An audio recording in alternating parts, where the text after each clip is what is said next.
신비로운 능력을 가진 도깨비. 도깨비는 과연 무서운 존재일까요? 아니면 우리의 가장 친근한 이웃일까요? 한밤중 나그네를 홀리는 도깨비불부터 사람들과 내기를 즐기는 장난꾸러기 도깨비까지 우리 곁에서 희로애락을 함께 해온 도깨비들의 이야기가 시작됩니다. 도깨비의 탄생과 기원. 오래전부터 우리 조상들은 도깨비에 대해 이야기해왔습니다. 도깨비는 다른 나라의 어떤 존재와도 다른 우리만의 독특한 상상의 산물이었습니다. 도깨비는 물건에서 태어난다고 합니다. 오래되어 버려진 빗자루, 주인 잃은 낡은 신발, 때로는 100년 묵은 고목나무에서도 도깨비가 생겨났다고 합니다. 특히 피가 묻은 물건에서는 더욱 강한 도깨비가 태어난다고 했습니다. 하지만 이렇게 태어난 도깨비들은 서양의 악마나 요괴와는 달랐습니다. 그들은 순수하면서도 장난기 많은 존재였습니다. 사람들을 홀리고 골탕 먹이기를 좋아했지만 결코 심각한 해를 끼치지는 않았습니다. 마을 사람들은 도깨비를 이렇게 설명했습니다. 낮에는 평범한 물건이었다가 밤이 되면 사람의 모습으로 변한다고 했습니다.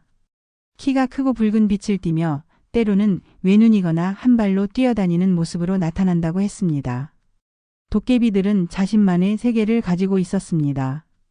그들은 도깨비 장터를 열어 물건을 사고 팔았고 도깨비 잔치를 벌여 밤새도록 노래하고 춤추었습니다. 때로는 도깨비 씨름 대회를 열어 힘자랑을 하기도 했습니다. 특히 흥미로운 것은 도깨비와 인간의 관계였습니다. 도깨비는 정직하고 순수한 인간을 좋아했습니다. 그런 사람에게는 도깨비 방망이를 선물하거나 금은 보화를 안겨주기도 했습니다. 반대로 욕심 많고 거짓된 사람은 혼내주기를 즐겼습니다. 마을 사람들은 이런 도깨비의 특성을 잘 알고 있었습니다. 그래서 물건을 함부로 버리지 않았고 해가 저문 뒤에는 빨래를 널어두지 않았습니다. 피 묻은 물건은 특히 조심해서 다뤘고 밤길을 갈 때는 도깨비를 만나지 않기를 기원했습니다. 하지만 이러한 도깨비 이야기에는 우리 민족의 해악과 지혜가 담겨 있었습니다. 도깨비는 두려움의 대상이면서도 친근한 이웃 같은 존재였고 때로는 인간의 잘못을 바로잡아주는 정의로운 존재이기도 했습니다. 도깨비불의 비밀. 어두운 밤 깊은 산길이나 습지 위에서 푸른 빛을 내며 떠다니는 불빛이 있습니다. 마을 사람들은 이것을 도깨비불이라 불렀습니다. 도깨비가 들고 다니는 횃불이라 하여 붙여진 이름이었습니다. 도깨비불은 특히 비가 온 뒤에 자주 나타났습니다. 마치 누군가가 등불을 들고 산길을 오르내리는 것처럼 보였고 때로는 여러 개의 불빛이 모여 춤추는 듯한 모습을 보이기도 했습니다. 도깨비불을 따라가면 큰 복을 받는다는데. 아니야, 도깨비불은 사람을 홀려서 낭떠러지로 데려간다고 하잖아. 마을 사람들 사이에서는 도깨비불에 대한 여러 이야기가 전해져 내려왔습니다. 어떤 이는 도깨비들이 잔치를 벌이며 들고 다니는 횃불이라 했고 또 어떤 이는 도깨비가 인간을 홀리기 위해 만드는 불빛이라 했습니다. 하지만 도깨비불에는 특별한 규칙이 있었습니다. 욕심 많은 사람이 따라가면 절벽 앞에서 사라져버리고 순수한 마음을 가진 사람이 따라가면 보물이 묻힌 곳으로 인도한다고 했습니다. 저기 봐, 도깨비불이 춤추는 것 같지 않아? 그러게. 마치 우리를 부르는 것 같아. 도깨비불은 마치 생명체처럼 움직였습니다. 때로는 빠르게, 때로는 천천히, 그리고 가끔은 제자리에서 빙글빙글 돌기도 했습니다. 그 신비로운 모습은 보는 이의 마음을 사로잡기에 충분했습니다. 도깨비의 다양한 모습들. 도깨비는 한 가지 모습으로만 나타나지 않았습니다. 지역과 상황에 따라, 때로는 보는 사람에 따라 전혀 다른 모습으로 나타났다고 합니다. 산속에서 만나는 도깨비는 주로 커다란 사내의 모습을 하고 있었습니다. 키가 대여섯 길은 되어 보였고 얼굴은 붉은 빛을 띠었으며 이마에는 뿔이 달려 있다고도 했습니다. 이들은 특히 힘이 세서 장사와 씨름을 하기를 좋아했습니다.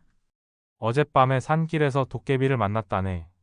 그놈이 나를 보더니 씨름하자고 덤벼드는 게 아니겠나? 그래서 어쩌셨대요? 밤새도록 씨름을 했지. 그런데 아침이 되고 보니 난 고목나무와 씨름을 하고 있더라니까. 마을 근처에서 나타나는 도깨비는 조금 달랐습니다.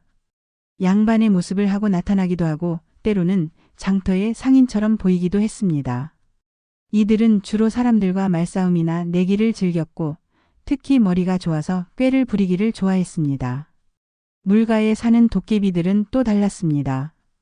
푸른빛을 띠는 도깨비도 있었고 물고기처럼 비늘이 달린 도깨비도 있었다고 합니다. 이들은 주로 어부들을 홀려 물속으로 데려가려 했지만 착한 어부에게는 풍어를 가져다 주기도 했습니다. 우리 마을 김서방이 말이야 물도깨비한테 홀렸다가 살아났다더군. 아니, 그게 어떻게 된 일이오? 도깨비가 그만 김서방의 정직함에 감동했다나 뭐라나. 그 뒤로 그물만 던지면 고기가 가득 잡힌다고 하더군. 특히 재미있는 것은 빗자루나 신발, 부직갱이 같은 오래된 물건에서 태어난 도깨비들이었습니다. 이들은 낮에는 평범한 물건이었다가 밤이 되면 도깨비로 변했습니다. 그래서 사람들은 오래된 물건을 함부로 버리지 않았고 특히 피가 묻은 물건은 더욱 조심스럽게 다뤘습니다. 저 빗자루를 보게. 100년은 됐을 텐데 밤마다 도깨비로 변해 장터를 돌아다닌다네. 그러게 말이요. 어젯밤에도 누군가와 실랑이 하는 소리가 들리더군. 이처럼 도깨비는 우리 주변 어디에나 있으면서도 결코 한 가지 모습으로 규정할 수 없는 신비로운 존재였습니다.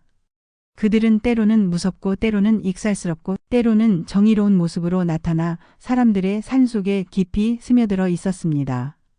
도깨비와 인간의 만남. 도깨비와 인간의 만남은 대개달이 밝은 밤에 이루어졌습니다. 특히 보름달이 뜨는 밤이면 도깨비들이 더욱 활발하게 활동했다고 합니다. 날이 저물 때 혼자 산길을 가다가 갑자기 누군가가 말을 걸더군요. 돌아보니 키 큰 사내가 서 있었는데 얼굴은 붉고 눈빛은 이상하게 반짝였다오. 도깨비를 만난 사람들의 이야기는 놀랍도록 비슷했습니다. 처음에는 평범한 사람처럼 보이다가 자세히 보면 뭔가 이상한 점이 있었다는 것입니다. 어떤 이는 발이 하나뿐이었다고 했고 또 어떤 이는 그림자가 없었다고도 했습니다. 도깨비는 정직한 사람을 좋아한다고 하더군. 거짓말쟁이나 욕심쟁이는 혼내주고 바른 사람에게는 복을 가져다 준다지.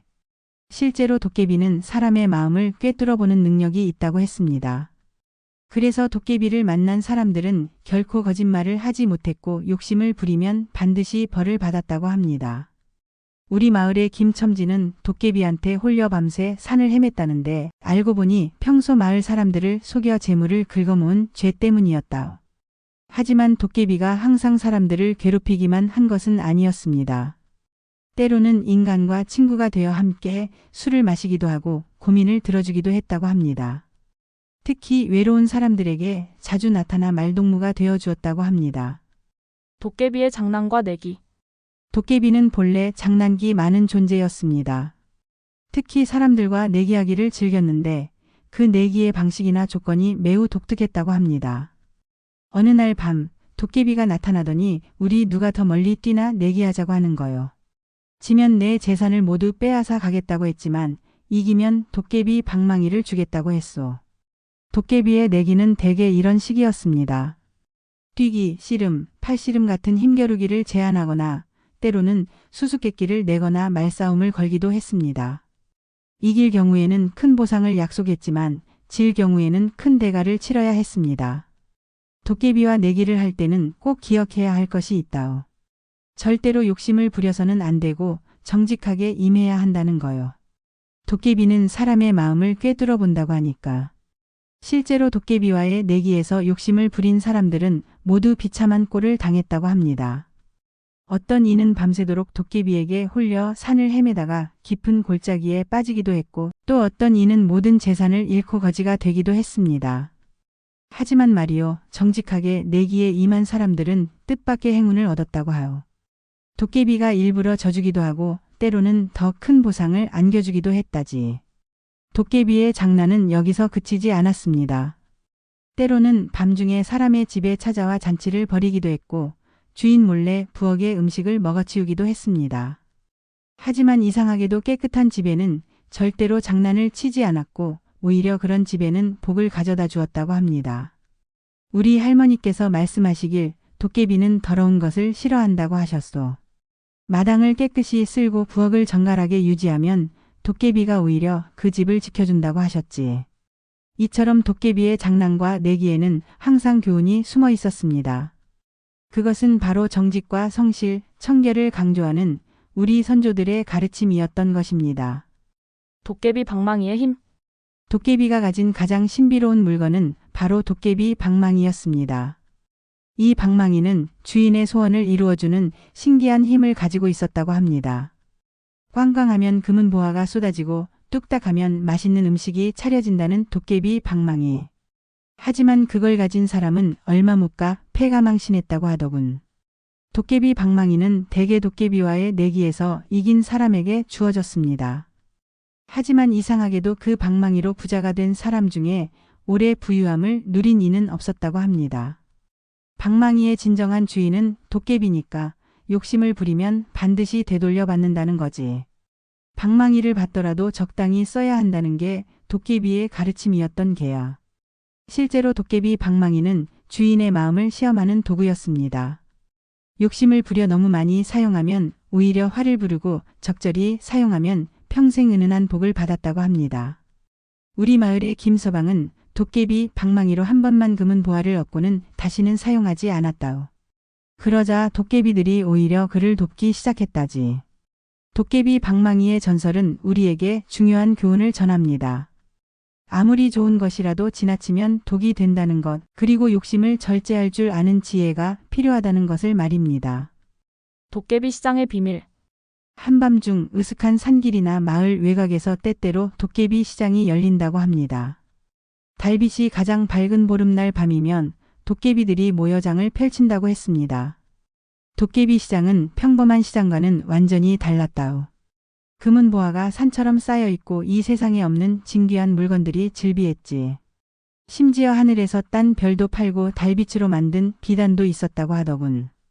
도깨비 시장의 가장 큰 특징은 물건 값을 돈으로 치르지 않는다는 점이었습니다. 대신 재미있는 이야기나 노래, 때로는 재주를 부려 보이는 것으로 물건을 살 수 있었다고 합니다. 어떤 사람은 재미있는 춤을 추어 값비싼 보물을 얻었다 하고 또 어떤 이는 슬픈 사연을 들려주어 귀한 약재를 얻었다고도 하오. 도깨비들은 돈보다 재미와 감동을 더 중요하게 여겼던 거지. 하지만 도깨비 시장에서 얻은 물건들은 대개 아침이 되면 사라져버렸습니다. 금은 보화는 마른 낙엽이 되고 비단은 헛누더기로 변했다고 합니다. 다만 예외가 있었는데 바로 순수한 마음으로 얻은 물건들은 그대로 남았다고 합니다. 우리 마을의 호러미는 도깨비 시장에서 약재를 얻어 병든 아들을 살렸다오. 아픈 자식을 위하는 어미의 마음에 도깨비들도 감동했던 거지. 도깨비 시장에는 엄격한 규칙이 있었습니다. 욕심을 부리거나 거짓말을 하면 즉시 쫓겨났고 남의 것을 훔치려 하면 큰 벌을 받았다고 합니다. 또한 도깨비 시장의 존재를 함부로 떠벌리는 것도 금지되어 있었습니다.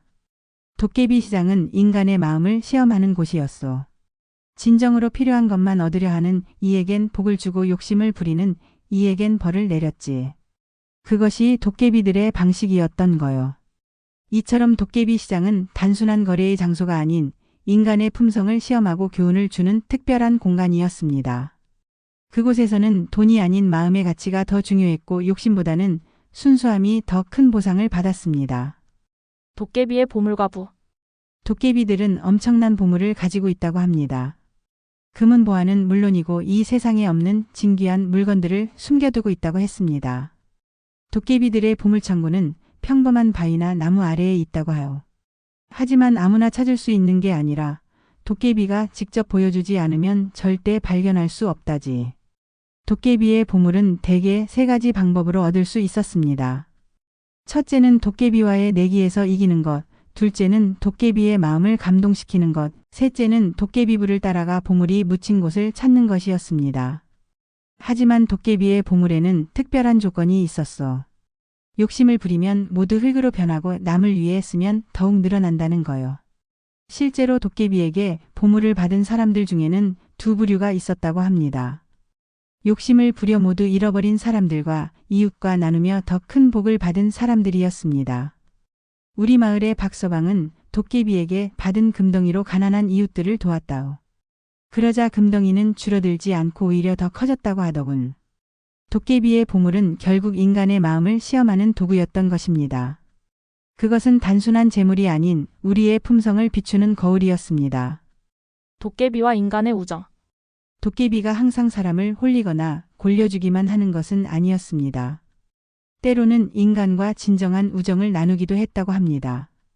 특히 외롭거나 공공한 처지의 사람들에게 자주 나타나 말동무가 되어 주었다고 합니다.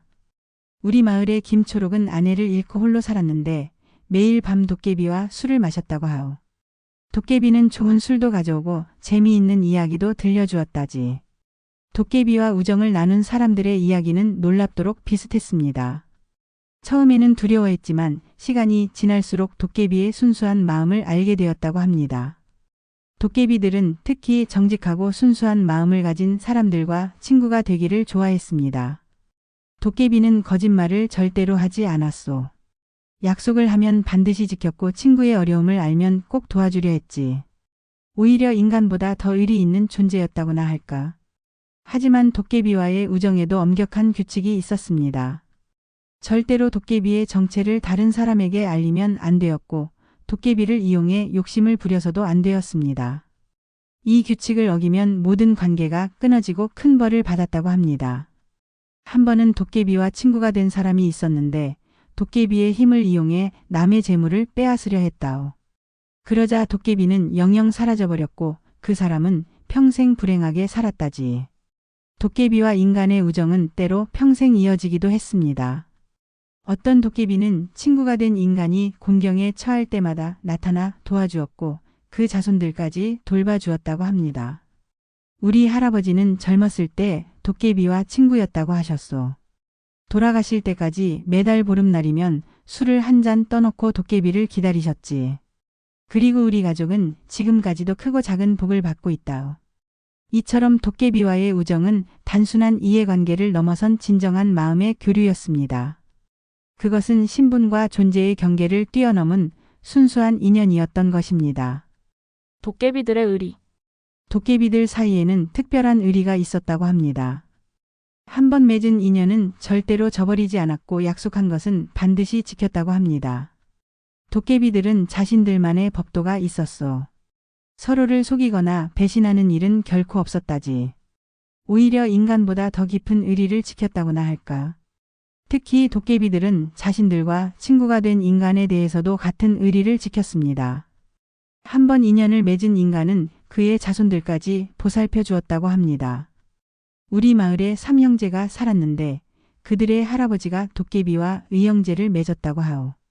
그 후로 그 집안은 3대에 걸쳐 도깨비의 보살핌을 받았다지. 도깨비들은 서로를 돕는 일도 마다하지 않았습니다. 한 도깨비가 어려움에 처하면 다른 도깨비들이 모두 나서서 도왔고 기쁜 일이 있으면 함께 모여 잔치를 벌였습니다. 한 번은 도깨비 하나가 저승사자와 다투게 되었는데 순식간에 수백 명의 도깨비가 모여들어 그를 도왔다고 하요. 의리라는 것이 바로 그런 것이 아니겠소? 하지만 도깨비들의 의리는 맹목적인 것이 아니었습니다. 잘못된 일을 하는 도깨비는 스스로 벌을 받아야 했고 인간을 함부로 해치는 도깨비는 다른 도깨비들에 의해 엄한 처벌을 받았다고 합니다. 도깨비가 사라지는 이유. 시간이 흐르면서 도깨비들은 점점 자취를 감추기 시작했습니다. 더 이상 도깨비불이 보이지 않게 되었고 한밤중에 도깨비 시장도 사라졌습니다. 세상이 변하면서 도깨비들이 설 자리가 점점 줄어들었소. 전기불이 들어오고 도로가 넓어지면서 도깨비들은 더 깊은 산속으로 들어갔다지. 도깨비가 사라진 데에는 여러 이유가 있었습니다. 사람들이 더 이상 오래된 물건을 아끼지 않게 되었고 밤이면 촌락마다 밝은 불빛이 들어와 도깨비들이 나타날 수 있는 어둠이 사라졌습니다. 도깨비는 사람들의 마음속에 있는 정과 의리를 먹고 산다고 하요. 하지만 요즘은 그런 것들이 점점 사라지고 있으니 어떤 이는 도깨비들이 완전히 사라진 것이 아니라 그저 모습을 감추고 있을 뿐이라고 합니다. 여전히 순수한 마음을 가진 이들에게는 나타난다는 것입니다. 깊은 산골에 가면 아직도 도깨비불이 보인다고 하요. 도깨비들은 우리가 그들의 존재를 잊지 않는 한 영원히 우리 곁에 있을 거요. 이제 도깨비는 옛 이야기 속 존재가 되어가고 있지만 그들이 우리에게 가르쳐준 교훈은 여전히 살아있습니다. 정직과 의리, 그리고 이웃을 향한 따뜻한 마음의 소중함을 말입니다. 현대에 남은 도깨비 이야기. 지금도 가끔 도깨비 이야기가 들려옵니다. 깊은 산속 오래된 절에서 도깨비를 만났다는 스님의 이야기, 한밤중 시골길에서 도깨비불을 보았다는 나그네의 이야기, 그리고 어려울 때마다 신비롭게 도움을 받았다는 노인의 이야기들입니다. 우리 할아버지는 돌아가시기 전까지 이렇게 말씀하셨지. 도깨비는 결코 사라지지 않는다고. 다만 그들을 볼 수 있는 순수한 마음이 우리에게 없어졌을 뿐이라고. 도깨비는 이제 드라마와 영화 속 캐릭터가 되었습니다. 하지만 그 모습은 우리 선조들이 이야기하던 도깨비와는 많이 다릅니다.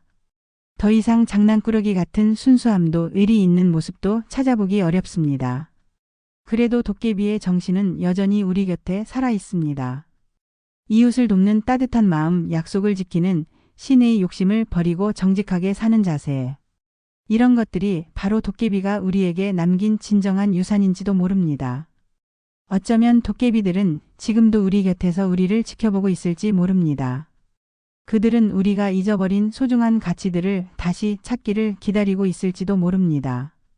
오늘도 날 밝은 밤이면 산속 어딘가에서 도깨비들이 잔치를 벌이고 있을 거요. 우리가 그들의 이야기를 기억하는 한 도깨비는 영원히 우리와 함께할 테니까. 여러분, 오늘도 한국의 도깨비 이야기에 귀 기울여 주셔서 감사합니다. 도깨비는 서양의 요정이나 고블린과는 다른 우리만의 독특한 상상의 산물입니다. 때로는 장난꾸러기 같지만 의리와 정의를 알고, 때로는 무섭지만 인간과 교감하는 도깨비야말로 우리 민족의 정서를 가장 잘 반영하는 존재가 아닐까요? 다음 시간에는 도깨비의 눈물, 인간의 사랑 이야기를 들려드리도록 하겠습니다. 구독과 좋아요, 알림 설정해 주시면 새로운 이야기를 가장 먼저 만나보실 수 있습니다.